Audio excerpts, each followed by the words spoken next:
Centre की आज की क्लास में आप सभी का स्वागत है। जैसा कि पिछले क्लास में आप सभी को स्टोरेज डिवाइस के अंतर्गत प्राइमरी मेमोरी के बारे में बताया गया था, जहां पे हमने आपको बताया था कि प्राइमरी मेमोरी दो प्रकार की है, एक रैम है और एक रोम है। रैम भी दो प्रकार का होता है। अच्छा, रैम के बारे में बताया गया था कि रैम हमारा वोलाटाइल मेमोरी है, जबकि रोम हमारा क्या है, नॉन वोलाटाइल। रैम का डेटा कंप्यूटर के बंद होने के बाद समाप्त हो जाता है, जबकि जो रोम का डेटा है वो कंप्यूटर के बंद होने के बाद भी परमानेंट रहता है। रोम रीड ओनली है और रैम का पूरा नाम रैंडम एक्सेस मेमोरी है। तो रैम दो तरह का है, एक एस रैम है और एक डी रैम है, बताया गया था। एस रैम का पूरा नाम स्टैटिक रैंडम एक्सेस मेमोरी और डी रैम का पूरा नाम dynamic random access memory. D RAM को पुनः बताया गया था कि चार प्रकार के होते हैं। एक एचडी रैम होता है, फिर DDR2 HD RAM, DDR3 HD RAM और DDR4 एचडी रैम। जहां पे एचडी रैम का पूरा नाम synchronous dynamic random access memory होता है। एस रैम का पूरा नाम स्टैटिक रैंडम एक्सेस मेमोरी होता है, जबकि एचडी रैम का पूरा नाम synchronous dynamic random access memory होता है। तो ये चार प्रकार के हैं। अब इसके बाद जो है हमको जो पढ़ना है वो है रोम। क्या पढ़ना है? रोम। तो रोम का पूरा नाम क्या है? रीड ओनली मेमोरी है। जैसा कि नाम है रीड ओनली मेमोरी, मतलब इसके डेटा को हम क्या कर सकते हैं, केवल रीड कर सकते हैं। इसके डेटा को क्या कर सकते हैं? रीड कर सकते हैं। इसमें कोई परिवर्तन नहीं कर सकते, कोई चेंजेस नहीं कर सकते। तो चलिए हम आज की क्लास देखते हैं। तो रोम क्या है? देखिए, कंप्यूटर में सॉफ्टवेयर के रूप में डेटा स्टोर रहता है। कंप्यूटर में सॉफ्टवेयर के रूप में डेटा स्टोर रहता है। ये क्या है? ये मेमोरी चिप है। रोम क्या है? रोम एक मेमोरी चिप है, रीड ओनली मेमोरी है, जिसके डेटा को यूजर केवल पढ़ सकता है। जिसके डेटा को यूजर केवल पढ़ सकता है, इसमें कोई चेंज नहीं कर सकता। इसीलिए इसे रीड ओनली मेमोरी भी कहा जाता है। इसके डेटा को यूजर केवल पढ़ सकता है, इसीलिए इसे क्या कहा जाता है? रीड ओनली मेमोरी कहा जाता है। इसके अन्य प्रकार भी हैं, पी रोम, ईपी रोम और डबल ईपी रोम, मतलब erasable programmable read only memory. अगर इसके फुल फॉर्म की बात करें, पी रोम की फुल फॉर्म तो प्रोग्रामेबल रीड ओनली मेमोरी है, erasable programmable read only memory है और electrically erasable programmable read only memory. ये इसके फुल फॉर्म है, आगे आगे आपको मिलेगा। तो ये जो रोम के उदाहरण की अगर बात करें तो आपने देखा होगा लैपटॉप में, किसी लैपटॉप में डेल लिखकर आता है, किसी लैपटॉप में एचपी लिखकर आता है, किसी में लेनोवो लिखकर आता है। ठीक है, तो ये जो अलग अलग लैपटॉप में अलग अलग नाम लिखकर आते हैं, ये जो नाम है ये आपके रोम का उदाहरण है। किसका उदाहरण है? रोम का उदाहरण है, रीड ओनली मेमोरी का उदाहरण है। ये जो इंफॉर्मेशन है, जो भी कंपनी का नाम लिखकर आता है, वो रोम में ही होता है। अब अगर आपने देखा होगा, जो समाजवादी सरकार में जो लैपटॉप मिला था, उसमें आप देखें तो उसमें क्या लिखकर आता है? उसमें उनकी फोटो आती है। जब आप कंप्यूटर को ऑन करते हो, वैसे एचपी का लैपटॉप है, लेकिन वहां पे आपको कहीं एचपी लिखा नहीं दिखता, वहां पे उनकी फोटो आती है। तो वो जो फोटो है वो उसके मेमोरी में, रीड ओनली मेमोरी में क्या किया गया है? उसको प्रोग्राम किया गया है। क्या किया गया है? प्रोग्राम किया गया है, रिकॉर्ड किया गया है। तो जब भी कंप्यूटर को ऑन करते हो तो वो फोटो आपको दिखती है, और अगर आप उस फोटो को चेंज करना चाहो तो चेंज नहीं कर सकते। उस फोटो को अगर आप चेंज करना चाहो तो नहीं चेंज कर सकते। क्यों? क्योंकि वो रीड ओनली मेमोरी में है। इसमें है रीड ओनली मेमोरी में। अगर उस फोटो को चेंज करना चाहते हैं तो आपको अपने कंप्यूटर में उस चिप को बदलना होगा। उस रोम चिप को अगर आप बदल दें तो वो फोटो चेंज हो जाएगी। तो ये जो है रीड ओनली मेमोरी है। ये तीन प्रकार की, एक पी रोम है, डबल ईपी रोम है, पी रोम है, ईपी रोम है और डबल ईपी रोम। तो पी रोम क्या है, चलिए हम देखते हैं। पी रोम में क्या होता है? एक विशेष यंत्र की सहायता से इंफॉर्मेशन को रिकॉर्ड किया जाता है। पी रोम में एक विशेष यंत्र की सहायता से इंफॉर्मेशन को रिकॉर्ड किया जाता है, और जिससे पी रोम प्रोग्राम कहा जाता है। क्या कहा जाता है? पी रोम प्रोग्राम कहा जाता है। इसमें बायोस से संबंधित सूचनाएं होती हैं। जो आपका पी रोम होता है, इसमें बायोस मतलब बेसिक इनपुट आउटपुट सिस्टम से संबंधित सूचनाएं होती हैं, और बाद में इसमें कोई परिवर्तन नहीं किया जा सकता। मतलब ये जो पी रोम है, इसमें एक बार जो प्रोग्राम कर दिया जाएगा वही जो है रिकॉर्ड हो जाएगा। बाद में आप कोई परिवर्तन नहीं कर सकते। बाद में केवल उसको रीड कर सकते हैं, केवल उसको पढ़ सकते हैं, देख सकते हैं, उसमें किसी प्रकार का चेंजेस नहीं कर सकते। तो ये हो गया आपका पी रोम। इसके बाद है ईपी रोम। ईपी रोम का पूरा नाम erasable programmable read only memory है। जैसा कि नाम ही है इरेजेबल, मतलब इसके डेटा को हम मिटा सकते हैं। लेकिन कैसे? ये जो है एक विशेष प्रकार का पीरोम होता है जिसमें पराबैंगनी किरण मतलब अल्ट्रावायलेट लाइट के माध्यम से इसके डेटा को मिटाया जा सकता है, और जब इसे एक बार मिटा दिया जाता है तो इसमें दोबारा प्रोग्राम किया जा सकता है। तो अल्ट्रावायलेट लाइट के माध्यम से इसके डेटा को मिटाया जा सकता है और पुनः प्रोग्राम किया जा सकता है। इसी तरह है डबल ईपीरोम। क्या है? Double EPROM, electrically erasable programmable read only memory. तो ये भी एक प्रकार का पीरोम ही है, प्रोग्रामेबल रीड ओनली मेमोरी है, जिसे इलेक्ट्रिसिटी की मदद से, किसकी मदद से? इलेक्ट्रिसिटी की मदद से मिटाया जा सकता है और पुनः प्रोग्राम किया जा सकता है। और यह रैम की तुलना में उतना तेज तो नहीं होता, परंतु यह जो है फ्लैश मेमोरी की तरह कार्य करता है। किसकी तरह? फ्लैश मेमोरी की तरह कार्य करता है। तो ये हो गया आपका क्या? रोम, रीड ओनली मेमोरी। अब इसके आगे हम जानेंगे, अभी तक हम क्या पढ़ रहे थे, इसके पहले वाली क्लास में भी, ठीक है, हमने क्या पढ़ा? प्राइमरी मेमोरी के अंतर्गत रैम पढ़ा था, और इसमें जो है प्राइमरी मेमोरी के अंतर्गत हमने क्या पढ़ा है? रोम पढ़ा है। अब हम सेकेंडरी मेमोरी के बारे में जानेंगे, जिसको हम सहायक मेमोरी कहते हैं। क्या कहते हैं? सहायक मेमोरी कहते हैं। तो ये कंप्यूटर का क्या है? द्वितीयक स्टोरेज है। जो आपका सेकेंडरी है ये द्वितीयक स्टोरेज है। ये एक अन्य प्रकार की मेमोरी है जो कि नेचर में नॉन वोलाटाइल है। नॉन वोलाटाइल का मतलब आप लोग समझ गए होंगे कि जिसका डेटा पावर ऑफ होने के बाद भी स्टोर हो, पावर ऑफ होने के बाद भी समाप्त ना हो, उसको हम क्या कहते हैं? नॉन वोलाटाइल मतलब अविघटित। वोलाटाइल मतलब विघटित और नॉन वोलाटाइल मतलब अविघटित। तो इस प्रकार इसका प्रयोग जो है डेटा को अस्थायी रूप से स्टोर करने के लिए किया जाता है। इसका प्रयोग डेटा को अस्थायी रूप से स्टोर करने के लिए किया जाता है। इसमें आता है फ्लॉपी डिस्क। क्या आता है? Floppy disk. Floppy disk FDD लिखा होगा। क्या लिखा होगा? FDD, floppy disk drive. क्या होता है? Floppy disk drive. तो ये फ्लॉपी डिस्क ड्राइव क्या है? ये आपके कंप्यूटर में पहले यूज किया जाता था। इसका प्रयोग जो है पहले किया जाता था, किसकी तरह? डेटा ट्रेवलर के लिए। डेटा ट्रेवलर के रूप में इसका प्रयोग किया जाता है। डेटा ट्रेवलर जानते हैं? एक डिवाइस से दूसरे डिवाइस में जब हम डेटा ले जाते हैं, ठीक है, जिस डिवाइस के माध्यम से ले जाते हैं उसको हम डेटा ट्रेवलर कह सकते हैं। तो ये डेटा ट्रेवलर की तरह यूज किया जाता था, और ये रिमूवल होती थी, मतलब जरूरत है तो लगाइए, जरूरत नहीं है तो निकाल दीजिए। जैसे पेन ड्राइव है तो पेन ड्राइव आप जरूरत के हिसाब से लगाते हो कंप्यूटर में, और नहीं जरूरत है तो निकाल लेते हो। आपके कंप्यूटर में सीडी डीवीडी लगती है। अब तो जो कंप्यूटर आ रहे हैं, लैपटॉप आ रहे हैं, उसमें सीडी डीवीडी हटा ही दिया गया है, कोई जरूरत नहीं है, क्योंकि अब सब कुछ पेन ड्राइव से काम हो रहा है। लेकिन पहले पेन ड्राइव जब नहीं था, तब एक कंप्यूटर से दूसरे कंप्यूटर में कोई डेटा ले जाना हो या कोई सॉफ्टवेयर वगैरह डालना हो तो उसके लिए सीडी आती थी। क्या आती थी? सीडी। सीडी में हम सॉफ्टवेयर भी रखते थे, सीडी में हम कोई डेटा भी रख सकते हैं। मतलब पहले तो जो सीडी का यूज होता था वो केवल म्यूजिक वगैरह के लिए होता था, मल्टीमीडिया कंटेंट के लिए होता था, लेकिन बाद में सीडी का प्रयोग डेटा के लिए भी जो है किया जाने लगा, डेटा स्टोर करने के लिए। डेटा का मतलब क्या हो गया? डेटा में आपका फोटो भी हो सकता है, डेटा में आपका टेक्स्ट भी हो सकता है, डेटा में आपका ऑडियो भी हो सकता है, डेटा में आपका वीडियो भी हो सकता है, ठीक है। तो इनको स्टोर करने के लिए इनका यूज किया जाता है। अब इसमें से क्वेश्चन क्या पूछा जाता है? फ्लॉपी डिस्क की साइज कितनी होती है? तो जो फ्लॉपी डिस्क की साइज है वो 3.5 इंच है। कितना है? 3.5 इंच है। और अगर हम बात करें कि ये कितना डेटा स्टोर करता है, तो हमारा जो फ्लॉपी डिस्क है वो 1.44 MB डेटा स्टोर करता है, 1.44 MB डेटा स्टोर करता है। दो क्वेश्चन यहां से बनते हैं कि फ्लॉपी डिस्क की साइज कितनी होती है और कितना डेटा स्टोर करता है। आज के हिसाब से देखा जाए तो बहुत कम है, 1.44 यानी 44 MB अगर देखा जाए बहुत कम है। आज की जो आपके मोबाइल की फोटो है वो 2 MB 3 MB की हो जाती है, 4 MB की आपकी फोटो होती है मोबाइल में जो आप क्लिक करते हैं। और पहले डेटा स्टोरेज के रूप में हम कितना 1.44 MB यूज करते थे फ्लॉपी डिस्क। तो ये हो गया। इसके बाद है हार्ड डिस्क।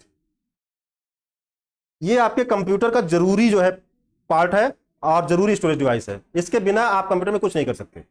जैसे रैम जरूरी है आपके कंप्यूटर में, वैसे हार्ड डिस्क भी जरूरी है डेटा को अस्थायी रूप से स्टोर करने के लिए। क्योंकि जो भी आपके प्रोग्राम होते हैं, ठीक है, जो भी आपका विंडोज वगैरह जो भी है वो सब आपके हार्ड डिस्क में ही होता है, सेकेंडरी स्टोरेज में होता है। प्राइमरी में ओपन होता है, रैम के अंतर्गत ओपन होता है, लेकिन वो स्टोर कहाँ रहता है? स्टोर रहता है आपके हार्ड डिस्क में। तो हार्ड डिस्क क्या है? हार्ड डिस्क का प्रयोग डेटा को अस्थायी रूप से स्टोर करने के लिए किया जाता है। हार्ड डिस्क दो तरह की होती है, एक इंटरनल हार्ड डिस्क और एक external hard disk. Internal hard disk आपके कंप्यूटर के अंदर लगी होती है। जैसे आपका कंप्यूटर है, डेस्कटॉप है या लैपटॉप है, तो लैपटॉप के अंदर हार्ड डिस्क लगी होती है। जो एक्सटर्नल हार्ड डिस्क है वो आपके कंप्यूटर के बाहर होता है, मतलब हम जरूरत के हिसाब से लगाते हैं, यूएसबी पोर्ट से हम जरूरत के हिसाब से लगाते हैं और जरूरत नहीं है तो निकाल लेते हैं। वैसे इसका यूज ज्यादातर जो है जो मिक्सिंग वगैरह करते हैं, शादी का कैसेट जो बनाते हैं वो इसका यूज ज्यादा करते हैं, क्योंकि उनके पास एक ही सीजन में कई सारी शादियों का रिकॉर्ड रखना होता है, तो एक हार्ड डिस्क में रखना संभव नहीं है, क्योंकि एक हार्ड डिस्क 1 टीबी, ठीक है, और उनके पास बहुत ज्यादा रिकॉर्ड रखना, कई शादियों का रिकॉर्ड रखना होता है, मिक्सिंग करना होता है, तो इसलिए वो क्या करते हैं, वो हार्ड डिस्क को लाके, एक्सटर्नल हार्ड डिस्क लाके जो है लगाते हैं, और जरूरत नहीं है तो निकाल लेते हैं, फिर जरूरत है तो उसको लगा के उसका डेटा कॉपी कर लेते हैं। तो ये होता है इंटरनल और एक्सटर्नल हार्ड डिस्क। हाल ही में जो प्रोग्राम सीपीयू द्वारा किया जाता है वो इसी में स्टोर होता है, जो प्रोग्राम सीपीयू द्वारा किया जाता है वो इसी में स्टोर होता है, और पावर ऑफ होने के बाद भी इसमें डेटा सुरक्षित रहता है।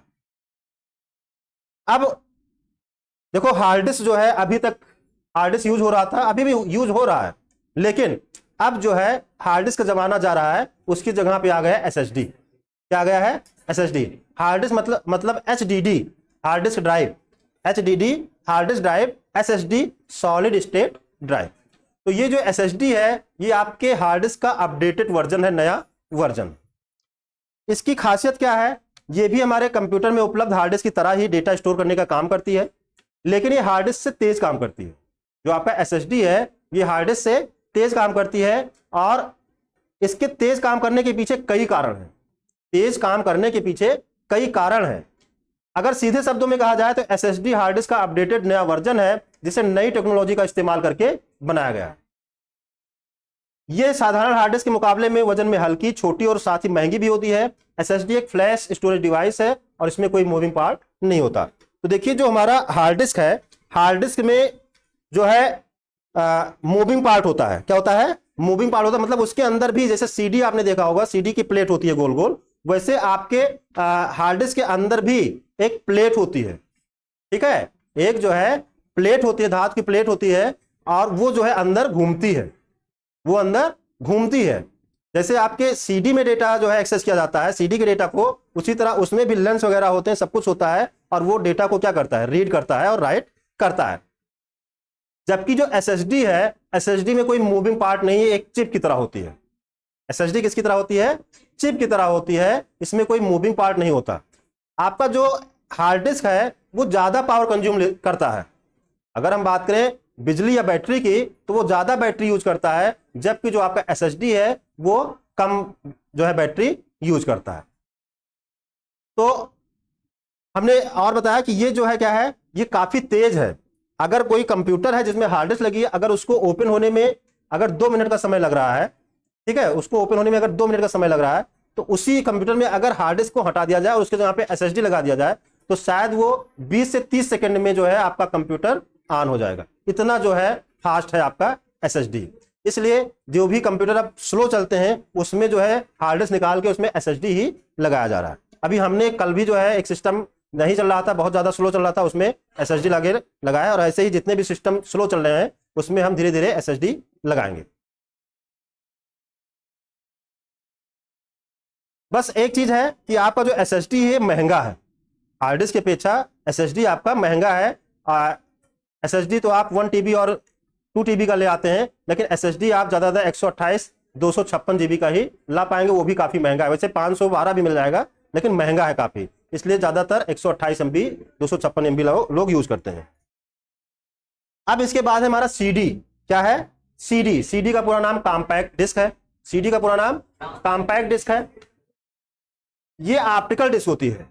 जो सीडी है या डीवीडी है, इसको हम ऑप्टिकल डिस्क कहते हैं। ऑप्टिकल डिस्क इसलिए है क्योंकि ये जो है ऑप्टिकल लाइट के द्वारा इसका डेटा एक्सेस होता है। अगर आप देखें सीडी ड्राइव जो होती है या डीवीडी ड्राइव होती है, जो पहले यूज होता था, उसमें लेंस होता था।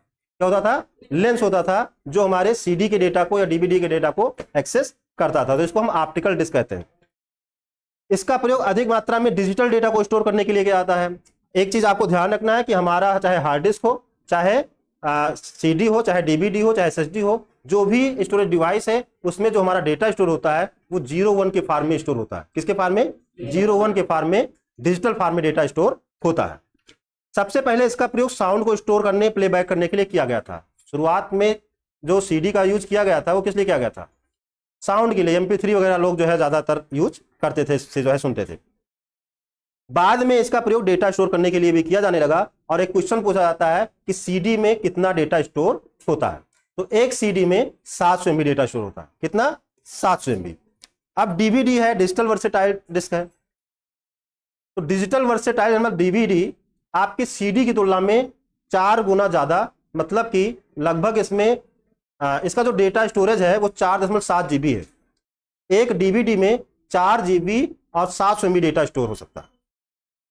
पहले जब लोग CD DVD कैसेट ला के घर पे जो है फिल्म देखते थे, तो CD में एक फिल्म देखने के लिए लगभग 2 CD की जरूरत पड़ती थी और DVD में एक DVD में लगभग 4-4 फिल्में होती थी। तो ज्यादातर लोग DVD जो है लाते थे और पूरी रात क्या करते थे? फिल्म देखते थे पहले के समय में। तो DVD में ज्यादा डेटा स्टोर होता है। तो इसका पूरा नाम डिजिटल वर्सेटाइल डिस्क है। इसका आविष्कार सर्वप्रथम फिलिप्स कंपनी ने किया था। ये एक CD की तुलना में 25 गुना डाटा 25 गुना ज्यादा डेटा स्टोर करता है और ये लगभग 4.7 GB डेटा स्टोर करता है। अब है मैग्नेटिक टेप। यहां से क्वेश्चन पूछा जाता है। यहां पे एक क्वेश्चन पूछा जाता है। क्वेश्चन क्या पूछा जाता है कि इनमें से कौन सा सीक्वेंशियल एक्सेस स्टोरेज डिवाइस है? इनमें से कौन सा सीक्वेंशियल एक्सेस स्टोरेज डिवाइस? तो स्टोरेज डिवाइस 2 तरह की होती है। एक होता है डायरेक्ट एक्सेस और एक होता है सीक्वेंशियल एक्सेस। एक होता है डायरेक्ट एक्सेस और एक होता है सीक्वेंशियल एक्सेस। डायरेक्ट का मतलब डायरेक्ट और सीक्वेंशियल का मतलब होता है क्रम। सीक्वेंस मतलब क्या होता है? क्रम। या डायरेक्ट कहें या रैंडम एक्सेस भी कह सकते हैं। डायरेक्ट एक्सेस या रैंडम एक्सेस हो गया, वो बात एक ही है, लेकिन सीक्वेंशियल एक्सेस अलग होता है। तो जब आपसे क्वेश्चन पूछा जाए कि सीक्वेंशियल एक्सेस डिवाइस कौन सी है, स्टोरेज डिवाइस कौन सी है, तो उसमें हमारा आता है मैग्नेटिक टेप। क्या आता है? Magnetic tape. मैग्नेटिक टेप कितने लोग देखे हैं? देखे हो? कैसा होता है?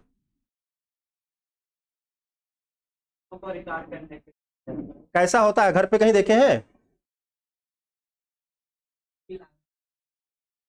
बिल्कुल सही। आपने पहले देखा होगा गांव में टेप रिकॉर्डर हुआ करता था। टेप रिकॉर्डर तो देखे ना?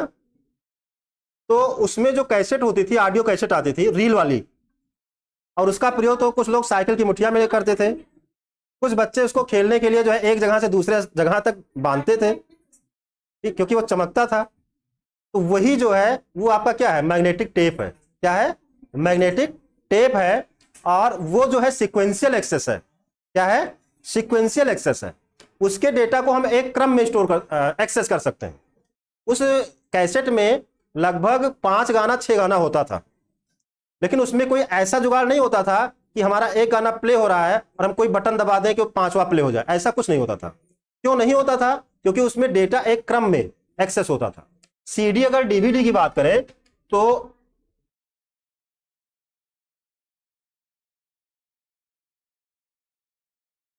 CD DVD में क्या है कि ऐसे आपकी CD DVD होती है, ठीक? ये हो गया आपका। अच्छा, CD DVD में क्या होता है? ट्रैक और सेक्टर होता है। क्या होता है? ट्रैक और सेक्टर होते हैं। तो ट्रैक क्या है, सेक्टर क्या, आप समझ लीजिए। ये जो है अगर आप देखें तो ये तो हो गया ट्रैक। ये क्या हो गया? ट्रैक हो गया। अब इसमें ये जो हो गया तो ये क्या है? ये सब सेक्टर हो गए। ये क्या हो गया? सेक्टर हो गया। तो ये अलग अलग सेक्टर बन गए। अब इसमें जो हमारा डेटा रीड होता है, जैसे मान लीजिए आपका जो लेंस है वो मान लो यहां पे है और 1 नंबर गाना यहां पे प्ले हो रहा है, ठीक? यहां पे आपका लेंस है, 1 नंबर गाना प्ले हो रहा है और आपने रिमोट से दबा दिया 50 यानी 50 नंबर। तो जैसे ही आप 50, क्योंकि ये CD जो है घूमती रहती है, आप जानते ही हैं CD बहुत तेजी से घूमती है अंदर। तो जैसे ही 50 नंबर आपने गाना प्ले किया वहां पे, तो आपका जो लेंस है, मान लो 50 नंबर हमारा गाना यहां पे है, तो तुरंत यहां से आ जाएगा यहां पे और तत्काल में आपका डेटा एक्सेस हो जाएगा। तो यहां पे तो संभव है कि हम रैंडम चाहे 1 के बाद 10वां, चाहे 10 के बाद, रैंडम का मतलब क्या होता है? 1 के बाद 10, 10 के बाद 12, 15, इस तरह से जो है प्ले करना। या डायरेक्ट की बात करें तो 1 के बाद 20, 20 के बाद जैसे 50, जैसा आप प्ले करना चाहें कर सकते हैं। लेकिन अगर हम ऑडियो टेप की बात करें, मैग्नेटिक टेप की बात करें, तो मैग्नेटिक टेप आपका कुछ इस तरह से होता था, ठीक? और इसमें ऐसे ऐसे इस तरह से होता था, ठीक है। और इसमें बटन लगी होती थी, ऐसे ऐसे ऐसे बटन होती थी। इसमें एक अंदर ऐसे हेड होता था, ठीक है। हेड से ही जो है हमारा डेटा एक्सेस होता था। यहाँ पे रील में ऐसे हमारी रील ऐसे लिपटी होती थी और फिर ऐसे होते हुए इससे अटैच होके ऐसे इसमें होती थी। अब इसको जो है इसमें हम कभी कभी क्या होता था कि गाने को जो है आगे पीछे करना होता था, हम कैसेट निकाल के उसमें से पेन फंसा के भी ऐसे घुमा के हम रील को घुमा देते थे, ठीक है। क्योंकि एक बार इधर से लगाओगे कैसेट, क्योंकि जैसे मान लो ऐसे रीड हो रहा है, ठीक है, तो ऐसे घूमते घूमते क्या होगा, एक समय ऐसा आएगा कि ये पूरा इधर से खाली हो जाएगा और इधर पूरा आके लिपट जाएगा। तो यहाँ पे जो भी गाना है वो पूरा प्ले हो जाएगा। अब मान लीजिए कोई गाना आप यहाँ पे अभी शुरू किए हैं, यहाँ पे 1 नंबर गाना है और हमारा जो 5 नंबर गाना है बिल्कुल अंदर है, तो अगर उस गाने को सुनना है तो क्या करेंगे? इसमें कोई ऐसा तो ऑप्शन है नहीं कि आप एक बार में वहां पहुंच जाएं। यहाँ पे सीक्वेंस में ही गाना चलेगा। बस इतना कर सकते हो कि यहाँ पे एक फॉरवर्ड बटन होती थी, उसको दबाए रखो, और जब दबाए रखते थे तो ये जो है बहुत फास्ट घूमने लगती थी, खूब जल्दी जल्दी घूमने लगती थी। उस समय आवाज आपको नहीं सुनाई देता था। तो बीच में हम क्या करते थे, बीच में फिर इस बटन को छोड़ते थे और चेक करते थे कि कौन सा गाना बज रहा है। तो जो हमको लगता था कि अब हम 4 नंबर पे पहुंच गए हैं, तो फिर थोड़ा सा दबाते थे और फिर जो है आगे जाते थे, फिर छोड़कर चेक करते थे कि अब कहां पे पहुंचे। मतलब इसमें जो डेटा है वो एक क्रम में ही है, ऐसा कुछ नहीं है कि हम आगे बढ़ पाए। तो इसी को हम क्या कहते हैं, सीक्वेंशियल एक्सेस। अब जब एक बार ये खत्म हो जाती थी कैसेट, फिर इस कैसेट को ही उलट के लगा दिया जाता था, इधर को लगा दिया जाता था, तब इधर से फिर उधर को चलने लगता था।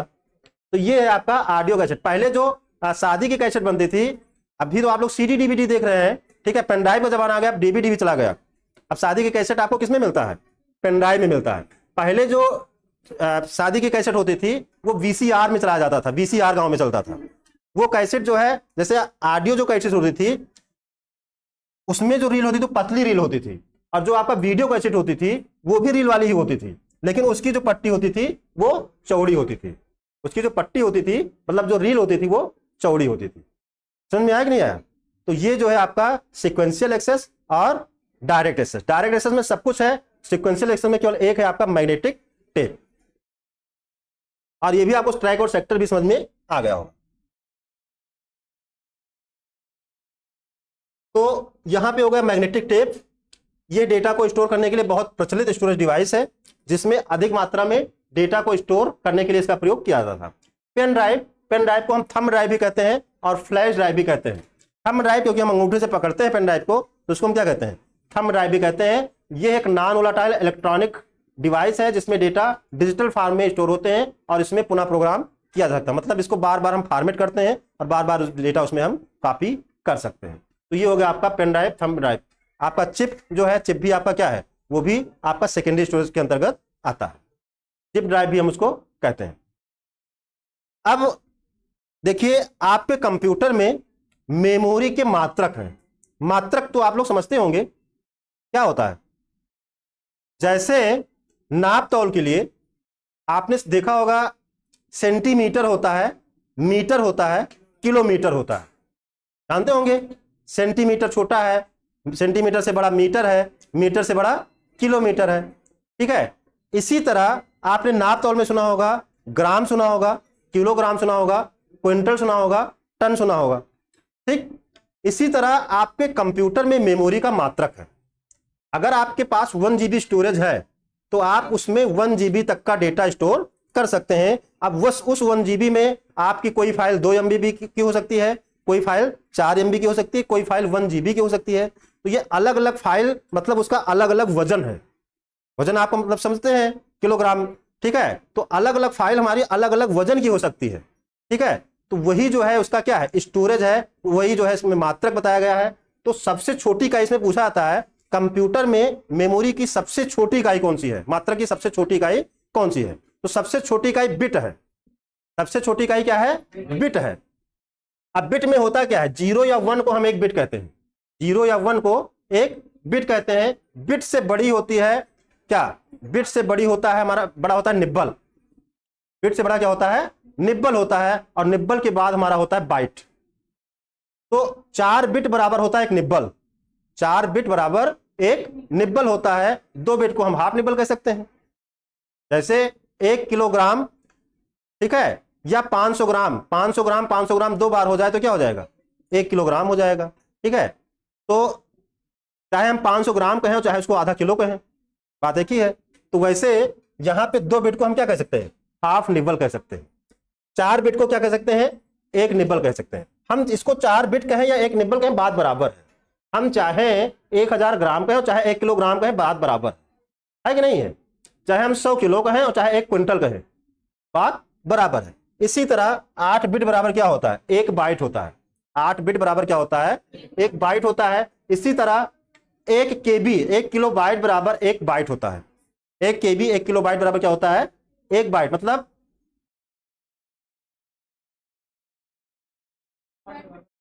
यहां पे गलत हो गया है, नहीं गलत नहीं है। 8 बिट बराबर क्या होता है, 1 बाइट होता है। 8 बिट बराबर क्या होता है, 1 बाइट होता है। और 1 किलो बाइट बराबर क्या होता है, 1024 बाइट होता है। 1 किलो बाइट बराबर 1024 बाइट। 1 एमबी, मेगाबाइट मतलब एमबी, 1 एमबी में 1024 केबी होते हैं। 1024 केबी किसके बराबर होता है, 1 एमबी के बराबर होता है। इसी तरह 1 जीबी बराबर 1024 एमबी, 1 टीबी बराबर 1024 जीबी, 1 पेटाबाइट पीबी बराबर 1024 टीबी, 1 एक्जाबाइट बराबर 1024 पीबी मतलब पेटाबाइट, 1 जेट्टाबाइट बराबर 1024 ईबी मतलब एक्जाबाइट, और 1 योटाबाइट बराबर 1024 जेटाबाइट। समझ में आया। अब इसमें क्वेश्चन कैसे पूछे जाएंगे, पूछ लिया जा सकता है कि 1 एमबी कितने किलो बाइट के बराबर होता है, तो उसको आपको कैलकुलेशन करना होगा। 1 एमबी कितने किलो बाइट के बराबर होता है, या आपका 1 जीबी जो है कितने बराबर होता है, या जो है ये पूछा जा सकता है कि ये 4 ऑप्शन है और चारों में सबसे छोटी इकाई कौन सी है। अब 4 ऑप्शन जो दिए हैं उस 4 में आपको देखना होगा सबसे छोटी इकाई। अब ये मत सोचना कि सर जी तो हमको जो है बिट बताए थे, सबसे छोटी इकाई बिट बताए थे, और यहां 4 ऑप्शन में पूछा गया कि सबसे छोटी इकाई कौन सी है। तो सबसे छोटी इकाई जो वहां पे दिया गया उसमें से आपको ढूंढना होगा। तो अगर ये 4 ऑप्शन है, ठीक है, तो इसमें छोटी इकाई कौन सी होगी, किलोबाइट। अगर ये जो है 4 ऑप्शन है तो इसमें छोटी इकाई मेगाबाइट। ये आपको ध्यान रखना है। उसी चारों में आपको मैक्सिमम और मिनिमम देखना होगा, सबसे बड़ी इकाई कौन सी है और सबसे छोटी इकाई कौन सी है। तो आज की क्लास में हमने आपको मेमोरी के बारे में, मेमोरी में प्राइमरी मेमोरी, सेकेंडरी मेमोरी, और इसमें hard disk, floppy disk, SSD, DVD, CD के बारे में विस्तार से बताया है। आशा करते हैं क्लास समझ में आई होगी। अगर आपको क्लास समझ में आई है, ठीक है, तो आप YouTube पे जाके वीडियो को लाइक करिएगा और अपना नाम भी लिखिएगा। मिलते हैं नई क्लास में, तब तक के लिए जय हिंद, जय भारत।